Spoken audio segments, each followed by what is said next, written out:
Hi friends, ಎಲ್ಲರಿಗೂ ನಮಸ್ಕಾರ. ನಾಗುಮಾಯಿ cooking ಚಾನಲ್ಗೆ ಸ್ವಾಗತ. ನಾನಿವತ್ತು ಒಂದೊಳ್ಳೆ ಡಿಫ್ರೆಂಟ್ ಆಗಿ ಮಸಾಲಾ ಅವಲಕ್ಕಿ ಚಿತ್ರಾನ್ನ ಮಾಡೋದನ್ನ ತೋರಿಸ್ತಾ ಇದ್ದೀನಿ. ಚಿತ್ರಾನ್ನ ಅಂದ್ರೇನೆ ಯಾರಿಗ್ ತಾನೇ ಇಷ್ಟ ಇರಲ್ಲ ಅಲ್ವಾ? ಅದ್ರಲ್ಲೂ ಬೆಳಗಿನ ಬ್ರೇಕ್ಫಾಸ್ಟ್ಗೆ ಸೂಪರ್ ಆಗಿ ತುಂಬಾನೇ ಸಿಂಪಲ್ ಆಗಿ ಮಾಡ್ಕೋಬಹುದಂತಹ ರೆಸಿಪಿ ಅದೇ ಅವಲಕ್ಕಿ ಮಸಾಲಾ ಚಿತ್ರಾನ್ನ. ಮಾಡೋದು ಕೂಡ ತುಂಬಾನೇ ಸುಲಭ, ಟೇಸ್ಟ್ ಅಂತೂ ಕೂಡ ಸಖತ್ತಾಗಿ ಕೂಡ ಇರುತ್ತೆ. ಈ ವಿಡಿಯೋನ ಎಲ್ಲೂ ಸ್ಕಿಪ್ ಮಾಡ್ದೇನೆ ಪೂರ್ತಿ ವಿಡಿಯೋನ ನೋಡಿ, ಅವಾಗ್ಲೇ ಈ ಮಸಾಲಾ ಅವಲಕ್ಕಿ ಚಿತ್ರಾನ್ನ ಯಾವ ರೀತಿ ಮಾಡೋದು ಅಂತ ನಿಮ್ಗೂ ಕೂಡ ಗೊತ್ತಾಗುತ್ತೆ. ಸೊ ಹೊಸದಾಗಿ ನಮ್ಮ ಚಾನಲ್ ನ ನೋಡ್ತಾ ಇದ್ರೆ ಪ್ಲೀಸ್ ಸಬ್ಸ್ಕ್ರೈಬ್ ಮಾಡ್ಕೊಳ್ಳಿ, ಹಾಗೆ ಪಕ್ಕದಲ್ಲಿರುವ ಬೆಲ್ ಐಕನ್ ನ ಕ್ಲಿಕ್ ಮಾಡಿ. ಈ ಹೊಸ ರೆಸಿಪಿ ನಿಮ್ಗೆ ಇಷ್ಟ ಆದ್ರೆ ಒಂದ್ ಲೈಕ್ ಮಾಡಿ, ಶೇರ್ ಮಾಡಿ, ಕಮೆಂಟ್ ಮಾಡಿ. ಬನ್ನಿ ಇವಾಗ ಮಸಾಲಾ ಅವಲಕ್ಕಿ ಚಿತ್ರಾನ್ನ ಯಾವ ರೀತಿ ಮಾಡೋದು ಅಂತ ನೋಡ್ಕೊಂಡ್ ಬರೋಣ. ಈ ಚಿತ್ರಾನ್ನ ಮಾಡೋದಕ್ಕೆ ಒಂದು ಚಿಕ್ಕದಾಗಿ ಮಸಾಲೆನ ರೆಡಿ ಮಾಡ್ಕೊಳ್ಬೇಕಾಗುತ್ತೆ. ಒಂದು ಚಿಕ್ಕ ಮಿಕ್ಸಿ ಜಾರಿಗೆ ನಾನು ಇಲ್ಲಿ 1/4 ಕಪ್ ಆಗೋಷ್ಟು ತೆಂಗಿನಕಾಯಿನ ತುರ್ದ್ಬಿಟ್ಟು ಹಾಕೊಳ್ತಾ ಇದ್ದೀನಿ. ಇವಾಗ ಅದೇ ಕಪ್ ಅಳತೆಯಲ್ಲಿ ಅರ್ಧ ಕಪ್ ಆಗೋಷ್ಟು ಕೊತ್ತಂಬರಿ ಸೊಪ್ಪನ್ನ ನೀಟಾಗಿ ವಾಶ್ ಮಾಡಿ ಹಾಕೊಳ್ತಾ ಇದ್ದೀನಿ. ಖಾರಕ್ಕೆ ಅನುಗುಣವಾಗಿ ನಾನಿಲ್ಲಿ 7 ರಿಂದ 8 ಹಸಿಮೆಣಸಿಕಾಯಿನ ಹಾಕೊಳ್ತಾ ಇದ್ದೀನಿ. ನಿಮ್ ಖಾರಕ್ಕೆ ಎಷ್ಟು ಬೇಕೋ ಅಷ್ಟು ಹಸಿಮೆಣಸಿಕಾಯಿ ನೋಡ್ಕೊಂಡು ಹಾಕೊಳ್ಳಿ. ಹಾಗೆ 1 ಗೆಡ್ಡೆ ಬೆಳ್ಳುಳ್ಳಿನ ಸಿಪ್ಪೆ ರಿಮೂವ್ ಮಾಡಿ ಹಾಕೊಳ್ತಾ ಇದ್ದೀನಿ. ಅರ್ಧ ಇಂಚ್ ಆಗೋಷ್ಟು ಶುಂಠಿನ ಮೇಲೆ ಎಲ್ಲ ಸಿಪ್ಪೆ ರಿಮೂವ್ ಮಾಡಿ ನೀಟಾಗಿ ವಾಶ್ ಮಾಡ್ಕೊಂಡು ಕಟ್ ಮಾಡಿ ಹಾಕೊಳ್ತಾ ಇದ್ದೀನಿ. ಹಾಗೆ ಅರ್ಧ ಇಂಚ್ ಆಗೋಷ್ಟು ಚಕ್ಕೆ, 2 ರಿಂದ 3 ಲವಂಗನ ಹಾಕೊಂಡು ನೀರೇನು ಹಾಕಕ್ ಹೋಗ್ಬಾರ್ದು, ಹಾಗೆ ತರಿಯಾಗಿ ರುಬ್ಕೊಂಡ್ ಬರ್ಬೇಕಾಗುತ್ತೆ. ನೋಡಿ ನಾನು ಇವಾಗ ಯಾವ ರೀತಿ ತರಿಯಾಗಿ ರುಬ್ಕೊಂಡ್ ಬಂದಿದ್ದೀನಿ ಅಂತ. ಈ ರೀತಿ ರುಬ್ಕೊಂಡ್ರೆ ಸಾಕಾಗುತ್ತೆ. ಇವಾಗ ಇದನ್ನ ಪಕ್ಕಕ್ಕೆ ಇಟ್ಟು ನಾನಿವಾಗ ಒಂದು ಅರ್ಧ ಕೆಜಿ ಆಗಷ್ಟು ಅವಲಕ್ಕಿನ ತಗೊಂಡಿದ್ದೀನಿ. ಈ ಅವಲಕ್ಕಿನ ಜರಡಿ ಹಿಡಿದು ಕ್ಲೀನ್ ಆಗಿ ನೀಟಾಗಿ ಸೋದಿಸ್ಕೊಂಡು ಒಂದ್ ಪ್ಲೇಟ್ಗೆ ತಗೊಂಡಿದ್ದೀನಿ. ಇವಾಗ ಇದನ್ನ ಒಂದು ಮಿಕ್ಸಿಂಗ್ ಬೌಲಿಗೆ ಈ ಅವಲಕ್ಕಿನ ಹಾಕೊಳ್ತಾ ಇದೀನಿ. ಒಂದ್ಸಲಿ ಇದನ್ನ ಈ ಅವಲಕ್ಕಿನ ನೀಟಾಗಿ ತೊಳ್ಕೊಬಿಡ್ಬೇಕಾಗತ್ತೆ. ಆನಂತರ ತೊಳೆದಿರುವಂತ ನೀರನ್ನೆಲ್ಲ ಕ್ಲೀನ್ ಆಗಿ ಬಸ್ಬಿಟ್ಟು ಮತ್ತೆ ಇದಕ್ಕೆ ನಾವು ಸ್ವಲ್ಪ ನೀರ್ ಹಾಕ್ಬಿಟ್ಟು ಇದನ್ನ ಏನಿಲ್ಲ ಅಂದ್ರೂ ಒಂದ್ 3 ರಿಂದ 4 ನಿಮಿಷ ನೆನ್ಸಕ್ಕೆ ಬಿಟ್ಬಿಡ್ಬೇಕಾಗತ್ತೆ. ಜಾಸ್ತಿ ಹೊತ್ತು ಕೂಡ ಈ ಅವಲಕ್ಕಿನ ನೆನೆಯಕ್ಕೆ ಬಿಡ್ಬಾರ್ದು, ತೊಪ್ಪೆ ರೀತಿ ಆಗ್ಬಿಡತ್ತೆ. ನೋಡ್ಕೋಬೇಕಾಗತ್ತೆ. ಸ್ವಲ್ಪ ತಿನ್ನಕ್ಕೂ ಕೂಡ ಗಟ್ಟಿಯಾಗಿರ್ಬೇಕು, ಒಂದ್ ಸ್ವಲ್ಪ ಸ್ಮೂತ್ ಆಗಿ ನೆಂದಿರ್ಬೇಕು. ಆ ರೀತಿ ಆದ್ರೇನೆ ಅವಲಕ್ಕಿ ತಿನ್ನಕ್ಕೂ ಕೂಡ ಚೆನ್ನಾಗಿರುತ್ತೆ. ತೊಪ್ಪೆ ರೀತಿ ಹಾಕ್ಬಿಟ್ರೆ ಅನ್ನ ರೀತಿ ಆಗ್ಬಿಡುತ್ತೆ, ಟೇಸ್ಟ್ ಕೂಡ ಚೆನ್ನಾಗಿರಲ್ಲ. ಒಂದು ಪ್ಲೇಟ್ ಅನ್ನ ಮುಚ್ಚಿ ಇದನ್ನ 3 ರಿಂದ 4 ನಿಮಿಷ ಬಿಟ್ಬಿಡೋಣ. ಅಷ್ಟರಲ್ಲಿ ಒಗ್ಗರಣೆಗೆ ರೆಡಿ ಮಾಡ್ಕೊಳ್ಳೋಣ. ಸ್ಟವ್ ಅನ್ನ ಆನ್ ಮಾಡಿ ಒಂದು ಕಡಾಯಿನ ಬಿಸಿ ಮಾಡಕ್ಕೆ ಇಟ್ಕೊಂಡಿದ್ದೀನಿ. ಕಡಾಯಿ ಬಿಸಿಯಾಗಿದ ನಂತರ ನಾನಿಲ್ಲಿ ಒಂದ್ 5 ರಿಂದ 6 ಟೇಬಲ್ ಸ್ಪೂನ್ ಆಗೋಷ್ಟು ನಾನು ಎಣ್ಣೆನ ಹಾಕೊಳ್ತಾ ಇದ್ದೀನಿ. ನಾನ್ ಮಾಡ್ತಿರೋ ಕ್ವಾಂಟಿಟಿ ಸ್ವಲ್ಪ ಜಾಸ್ತಿನೇ ಮಾಡ್ತಾ ಇದ್ದೀನಿ, ಅದಕ್ಕೋಸ್ಕರ ನಾನಿಲ್ಲಿ ಸ್ವಲ್ಪ ಎಣ್ಣೆನ ಜಾಸ್ತಿನೇ ಯೂಸ್ ಮಾಡ್ತಾ ಇದ್ದೀನಿ. ಎಣ್ಣೆ ಬಿಸಿಯಾಗಿದ ನಂತರ ಒಂದ್ 5 ರಿಂದ 6 ಟೇಬಲ್ ಸ್ಪೂನ್ ಆಗೋಷ್ಟು ಕಡಲೆ ಬೀಜನ ಹಾಕೊಳ್ತಾ ಇದ್ದೀನಿ. ಈ ಅವಲಕ್ಕಿ ಚಿತ್ರಾನ್ನಕ್ಕೆ ಕಡಲೆ ಬೀಜ ಜಾಸ್ತಿ ಇದ್ರೆ ತಿನ್ನಕ್ಕೂ ಕೂಡ ಸಖತ್ತಾಗಿ ಕೂಡ ಇರುತ್ತೆ. ಕಡಲೆ ಬೀಜ ಹಾಕೊಂಡಿದ ನಂತರ ಇದನ್ನ ಏನಿಲ್ಲ ಅಂದ್ರೂ ಕಂದು ಬಣ್ಣ ಬರೆಗುಂಟು ಫ್ರೈ ಮಾಡ್ಕೋಬೇಕಾಗುತ್ತೆ. ನೋಡಿ ಇಷ್ಟು ಕಲರ್ ಬಂದ್ರೆ ಸಾಕು. ಇವಾಗ ಗ್ಯಾಸ್ ಅನ್ನ ಕಡಿಮೆ ಉರಿಯಲ್ಲಿ ಇಟ್ಕೊಂಡು 2 ಟೇಬಲ್ ಸ್ಪೂನ್ ಆಗೋಷ್ಟು ನಾನು ಇಲ್ಲಿ ಕಡಲೆಬೇಳೆನ ಹಾಕೊಳ್ತಾ ಇದ್ದೀನಿ. ಹಾಗೇನೆ 2 ಟೇಬಲ್ ಸ್ಪೂನ್ ಆಗೋಷ್ಟು ಉದ್ದಿನ ಬೇಳೆನ ಹಾಕೊಳ್ತಾ ಇದ್ದೀನಿ. ಇವೆರಡೂ ಕೂಡ ಕಡಿಮೆ ಉರಿಯಲ್ಲಿ ಇಟ್ಕೊಂಡು ಕಲರ್ ಬರ ಗಂಟ ಫ್ರೈ ಮಾಡ್ಕೋಬೇಕಾಗುತ್ತೆ. ಸ್ವಲ್ಪ ಕಂದು ಬಣ್ಣ ಬಂದ್ರೆ ಸಾಕು.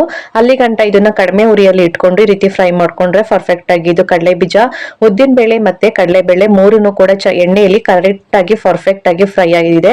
ಇಷ್ಟು ಫ್ರೈ ಆದ್ರೆ ಸಾಕು. ಇವಾಗ 1 ಟೇಬಲ್ ಸ್ಪೂನ್ ಆಗೋಷ್ಟು ನಾನು ಇಲ್ಲಿ ಸಾಸಿವೆನ ಹಾಕೊಳ್ತಾ ಇದ್ದೀನಿ. ಹಾಗೇನೆ 1/4 ಟೇಬಲ್ ಸ್ಪೂನ್ ಆಗೋಷ್ಟು ಜೀರಿಗೆನ ಹಾಕೊಳ್ತಾ ಇದ್ದೀನಿ. ಜೀರಿಗೆ ಹಾಕೋದ್ರಿಂದ ಈ ಮಸಾಲಾ ಅವಲಕ್ಕಿ ಚಿತ್ರಾನ್ನ ಟೇಸ್ಟ್ ಅಂತೂ ಇನ್ನು ಮಸ್ತಾಗಿ ಕೂಡ ಇರುತ್ತೆ. ಇವೆರಡನ್ನು ಹಾಕೊಂಡಿದ ನಂತರ 1-2 ರಿಂದ 3 ನಿಮಿಷ ಜೀರಿಗೆ ಮತ್ತೆ ಸಾಸಿವೆ ಚಟಪಟ ಅಂತ ಸಿಡಿಬೇಕು. ಅಲ್ಲಿ ಗಂಟ ಈ ರೀತಿ ಫ್ರೈ ಮಾಡ್ಕೊಂಡ್ರೆ ಆಯ್ತು. ಇವಾಗ ಹಸಿ ಕರ್ಬೇವಿನ ಸೊಪ್ಪನ್ನು ಕೂಡ ಸ್ವಲ್ಪ ಹಾಕೊಂಡು ಇದನ್ನು ಕೂಡ ಎಣ್ಣೆಯಲ್ಲಿ ಫ್ರೈ ಮಾಡ್ಕೊಂಡ್ರೆ ಆಯ್ತು. 3 ರಿಂದ 4 ಮೀಡಿಯಂ ಸೈಜ್ ಈರುಳ್ಳಿನ ಸಿಪ್ಪೆ ಎಲ್ಲ ರಿಮೂವ್ ಮಾಡಿ ನೀಟಾಗಿ ವಾಶ್ ಮಾಡ್ಕೊಂಡು ಈ ರೀತಿ ಚಿಕ್ಕದಾಗಿ ಕಟ್ ಮಾಡಿ ಹಾಕೊಳ್ತಾ ಇದ್ದೀನಿ. ಇವಾಗ ಗ್ಯಾಸ್ ಅನ್ನ ಹೈ ಫ್ಲೇಮ್ ಅಲ್ಲಿ ಇಟ್ಕೊಂಡು ಈರುಳ್ಳಿ 50% ಬೆಂದ್ರೆ ಸಾಕು. ಅಲ್ಲಿ ಗಂಟ ಇದನ್ನ ಫ್ರೈ ಮಾಡ್ಕೋಬೇಕಾಗುತ್ತೆ. ಈರುಳ್ಳಿನ ಜಾಸ್ತಿನೂ ಕೂಡ ಫ್ರೈ ಮಾಡಕ್ ಹೋಗ್ಬಾರ್ದು, ಟೇಸ್ಟ್ ಕೂಡ ಚೆನ್ನಾಗಿರಲ್ಲ. ಅವಲಕ್ಕಿ ತಿನ್ಬೇಕಾದ್ರೆ ಅವಾಗವಾಗ ಬಾಯಲ್ಲಿ ಈರುಳ್ಳಿ ಸ್ವಲ್ಪ ಗರಿಯಾಗಿ ಸಿಕ್ಕಿದ್ರೆ ಟೇಸ್ಟ್ ಕೂಡ ಚೆನ್ನಾಗಿರುತ್ತೆ. ನೋಡಿ ಇವಾಗ ಈ ರೀತಿ ಸ್ವಲ್ಪ ಕಲರ್ ಚೇಂಜ್ ಆಗಂಟ ಫ್ರೈ ಮಾಡ್ಕೊಂಡ್ರೆ ಆಯ್ತು. ಇವಾಗ ನಾವು ಅವಾಗ್ಲೇನೆ ಪೇಸ್ಟ್ ಮಾಡಿ ಇಟ್ಕೊಂಡಿದ್ವಲ್ಲ ಕೊತ್ತಂಬರಿ ಸೊಪ್ಪು, ಹಸಿಮೆಣಸಿನಕಾಯಿ, ಚಕ್ಕೆ, ಲವಂಗ, ಶುಂಠಿ, ಬೆಳ್ಳುಳ್ಳಿ ಎಲ್ಲಾನು ಪೇಸ್ಟ್ ಮಾಡಿ ಇಟ್ಕೊಂಡಿರುವಂತಹ ಮಿಶ್ರಣನು ಕೂಡ ಹಾಕೊಂಡು ಎಣ್ಣೆಲಿ ಈ ರೀತಿ ಫ್ರೈ ಮಾಡ್ಕೋಬೇಕಾಗತ್ತೆ. ಅದು ಹಸಿ ಸ್ಮೆಲ್ ಎಲ್ಲ ಹೋಗ್ಬೇಕು, ಅಲ್ಲಿ ತನಕ ಇದನ್ನ ಫ್ರೈ ಮಾಡ್ಕೋಬೇಕಾಗತ್ತೆ. ಗ್ಯಾಸ್ ಅನ್ನ ಕಡಿಮೆ ಉರಿಯಲ್ಲಿ ಇಟ್ಟು ಇದು ಫ್ರೈ ಆಗುವಷ್ಟರಲ್ಲಿ ನಾವು ಅವಾಗ್ಲೇನೆ ಅವಲಕ್ಕಿನ ನೆನೆಯಕ್ಕೆ ಬಿಟ್ಟಿದ್ವಲ್ಲ, ಬನ್ನಿ ಇವಾಗ ಅದನ್ನ ರೆಡಿ ಮಾಡ್ಕೊಳ್ಳೋಣ. ಇವಾಗ ಅವಲಕ್ಕಿ ಪ್ಲೇಟ್ ಅನ್ನ ತೆಗೆದು ಒಂದು ಓಪನ್ ಮಾಡಿ ತೋರಿಸ್ತಾ ಇದ್ದೀನಿ. ಅವಲಕ್ಕಿ 3/4% ಈ ರೀತಿ ನೆನಿಬೇಕು. ಇಷ್ಟು ಆದ್ರೆ ಪರ್ಫೆಕ್ಟ್ ಆಗಿ ಅವಲಕ್ಕಿ ಚಿತ್ರಾನ್ನ ತುಂಬಾನೇ ಪರ್ಫೆಕ್ಟ್ ಆಗಿ ಕೂಡ ಬರುತ್ತೆ. ಇವಾಗ ನೆಂದಿರುವಂತಹ ಅವಲಕ್ಕಿನ ಸ್ವಲ್ಪನೂ ನೀರ್ ಇರಬಾರ್ದು, ಆ ರೀತಿ ಹಿಂಡ್ಕೊಂಡು ಒಂದು ಪ್ಲೇಟ್ಗೆ ಹಾಕೋಬೇಕಾಗುತ್ತೆ. ನೀರ್ ಸಮೇತ ಹಾಕೋಬಿಟ್ರೆ ಅವಲಕ್ಕಿ ಚಿತ್ರಾನ್ನ ಚೆನ್ನಾಗಿರಲ್ಲ, ತೊಪ್ಪೆ ರೀತಿ ಆಗ್ಬಿಡುತ್ತೆ. ಅದಕ್ಕೋಸ್ಕರ ಅವಲಕ್ಕಿನ ನೀಟಾಗಿ ಪ್ರೆಸ್ ಮಾಡಿ ನೀರನ್ನೆಲ್ಲ ಹಿಂಡ್ಬಿಟ್ಟು ಅವಲಕ್ಕಿ ಮಾತ್ರ ಒಂದು ಪ್ಲೇಟ್ಗೆ ಹಾಕೊಳ್ತಾ ಇದೀನಿ. ನೋಡ್ತಾ ಇರ್ಬೋದು ನಾನು ಎಷ್ಟು ಪರ್ಫೆಕ್ಟ್ ಆಗಿ ಎಲ್ಲಾ ಅವಲಕ್ಕಿನೂ ಕೂಡ ಸ್ವಲ್ಪನೂ ನೀರಿರದ ಹಾಗೆ ಹಿಂಡ್ಕೊಂಡು ಒಂದ್ ಪ್ಲೇಟ್ಗೆ ಇಟ್ಕೊಂಡಿದೀನಿ. ನಾರ್ಮಲ್ ಆಗಿ ಎಲ್ಲಾ ರೀತಿಯ ಅವಲಕ್ಕಿನ ಮಾಡ್ಕೊಂಡು ತಿಂದಿರ್ತೀರ ಚಿತ್ರಾನ್ನ, ಆದ್ರೆ ಈ ರೀತಿ ಮಸಾಲೆ ಅವಲಕ್ಕಿನ ಮಾಡಿ ನೋಡಿ, ಟೇಸ್ಟ್ ಅಂತೂ ಮಸ್ತಾಗಿ ಕೂಡ ಇರುತ್ತೆ. ಒಂದ್ಸಲಿ ಈ ರೀತಿ ಮಾಡ್ಕೊಟ್ಬಿಟ್ರೆ ಅವರ ಫೇವ್ರೇಟ್ ಫುಡ್ ಅಂತಾನೆ ಹೇಳ್ಬೋದು, ಅಷ್ಟು ಮಸ್ತಾಗಿ ಕೂಡ ಇರುತ್ತೆ. ನೋಡಿ ಇವಾಗ ಹಸಿ ಸ್ಮೆಲ್ ಎಲ್ಲೂ ಕೂಡ ಹೋಗಿದ್ದೆ, ನಾವು ಹಾಕಿರುವಂತಹ ಒಗ್ಗರಣೆ ಎಲ್ಲಾನು ಕೂಡ ತುಂಬಾನೇ ಪರ್ಫೆಕ್ಟ್ ಆಗಿದೆ. ಇವಾಗ ನಾನಿಲ್ಲಿ ಒಂದ್ ಅರ್ಧ ಟೇಬಲ್ ಸ್ಪೂನ್ ಆಗೋಷ್ಟು ಅರಿಶಿನ ಪುಡಿನ ಹಾಕೊಳ್ತಾ ಇದ್ದೀನಿ. ಈ ಅರಿಶಿನ ಪುಡಿ ಮಸಾಲೆಗೆಲ್ಲ ಕ್ಲೀನ್ ಆಗಿ ಹಿಡಿಬೇಕು. ನೋಡಿ ಕ್ಲೀನ್ ಆಗಿ ಒಂದ್ಸಲಿ ಅರಿಶಿನ ಪುಡಿನ ನೀಟಾಗಿ ಒಂದ್ಸಲಿ ಮಿಕ್ಸ್ ಮಾಡ್ಕೋಬೇಕಾಗುತ್ತೆ. ತುಂಬಾನೇ ಪರ್ಫೆಕ್ಟ್ ಆಗಿ ಮಿಕ್ಸ್ ಆಗಿದೆ. ಇವಾಗ ನಾವು ಅವಾಗ್ಲೇ ರೆಡಿ ಮಾಡಿ ಇಟ್ಕೊಂಡಿರುವಂತಹ ಅವಲಕ್ಕಿನ ಇವಾಗ ಹಾಕೊಳ್ತಾ ಇದೀನಿ. ಇವಾಗ ನಾವು ಗ್ಯಾಸ್ ಅನ್ನ ಕಡಿಮೆ ಉರಿಯಲ್ಲಿ ಇಟ್ಕೊಂಡು ಈ ಅವಲಕ್ಕಿನ ಹಾಕೋಬೇಕಾಗುತ್ತೆ. ನೋಡಿ ಇವಾಗ ಅವಲಕ್ಕಿ ಹಾಕಿದ ನಂತರ ಒಂದ್ಸಲಿ ನೀಟಾಗಿ ಮಿಕ್ಸ್ ಮಾಡ್ಕೋಬೇಕಾಗುತ್ತೆ. ನಿಧಾನವಾಗಿ ಮಿಕ್ಸ್ ಮಾಡ್ಕೊಳ್ಳಿ, ಗ್ಯಾಸ್ ಅನ್ನ ಆಫ್ ಮಾಡಕ್ ಹೋಗ್ಬೇಡಿ, ಕಡಿಮೆ ಉರಿಯಲ್ಲಿನೇ ಇದನ್ನ ಮಿಕ್ಸ್ ಮಾಡ್ಕೋಬೇಕಾಗುತ್ತೆ. ನೋಡಿ ಈ ತರ ಮಿಕ್ಸ್ ಮಾಡ್ಕೊಂಡಿದ ನಂತರ ಲಾಸ್ಟ್ ಅಲ್ಲಿ ಒಂದ್ 2-3 ಟೇಬಲ್ ಸ್ಪೂನ್ ಆಗೋಷ್ಟು ಕೊತ್ತಂಬರಿ ಸೊಪ್ಪನ್ನ ನೀಟಾಗಿ ವಾಶ್ ಮಾಡಿ ಚಿಕ್ಕದಾಗಿ ಕಟ್ ಮಾಡಿ ಹಾಕೊಳ್ತಾ ಇದೀನಿ. ಹಾಗೇನೆ ರುಚಿಗೆ ತಕ್ಕಷ್ಟು ಉಪ್ಪನ್ನ ಹಾಕೊಂಡು ಒಂದ್ಸಲ ನೀಟಾಗಿ ಮಿಕ್ಸ್ ಮಾಡ್ಕೊಂಡ್ರೆ ಆಯ್ತು. ಇವಾಗ ಗ್ಯಾಸ್ ಅನ್ನ ಆಫ್ ಮಾಡ್ಕೊಳ್ತಾ ಇದೀನಿ. ಈ ಟೈಮ್ ಅಲ್ಲಿ ಏನಾದ್ರು ಬೇಕಾ, ಮತ್ತೆ ನಿಮ್ಗೆ ಏನಾದ್ರು ಉಪ್ಪೇನಾದ್ರು ಕಡಿಮೆ ಇತ್ತು ಅಂತ ಹೇಳಿದ್ರೆ ಈ ಟೈಮ್ ಅಲ್ಲಿ ಬೇಕಾ ನೀವು ಸಾಲ್ಟ್ ಬೇಕಾ ನೀವು ಆಡ್ ಮಾಡ್ಕೋಬಹುದು. ನೀಟಾಗಿ ಮತ್ತೆ ಒಂದ್ಸಲ ನೀಟಾಗಿ ಮಿಕ್ಸ್ ಮಾಡ್ಕೊಬಿಟ್ಟು ಲಾಸ್ಟ್ ಅಲ್ಲಿ ನಾನು ಇವಾಗ ಒಂದು ಚಿಕ್ಕ ಗಾತ್ರದ ನಿಂಬೆ ಹಣ್ಣನ್ನ ರಸನ ಹಾಕೊಳ್ತಾ ಇದೀನಿ. ನಿಮ್ಗೆ ಹುಳಿ ಎಷ್ಟು ಬೇಕು ಅಷ್ಟು ನೋಡ್ಕೊಂಡು ಹಾಕೊಳ್ಳಿ. ಚಿತ್ರಾನ್ನಕ್ಕೆ ನಾನ್ ಮಾಡ್ತಿರೋ ಕ್ವಾಂಟಿಟಿ ಅರ್ಧ ಕೆಜಿಗೆ ನಾನಿಲ್ಲಿ ಒಂದು ನಿಂಬೆಹಣ್ಣನ್ನ ಹಾಕೊಳ್ತಾ ಇದೀನಿ. ನಂಗೆ ಒಂದು ನಿಂಬೆಹಣ್ಣು ತುಂಬಾನೇ ಪರ್ಫೆಕ್ಟ್ ಆಗಿ ಹುಳಿ ಸರಿ ಹೋಗುತ್ತೆ. ಇವಾಗ ನಿಂಬೆ ರಸ ಹಾಕೊಂಡಿದ ನಂತರ ಮತ್ತೆ ಒಂದ್ಸಲಿ ನೀಟಾಗಿ ಮಿಕ್ಸ್ ಮಾಡ್ಕೊಂಡ್ರೆ ಆಯ್ತು.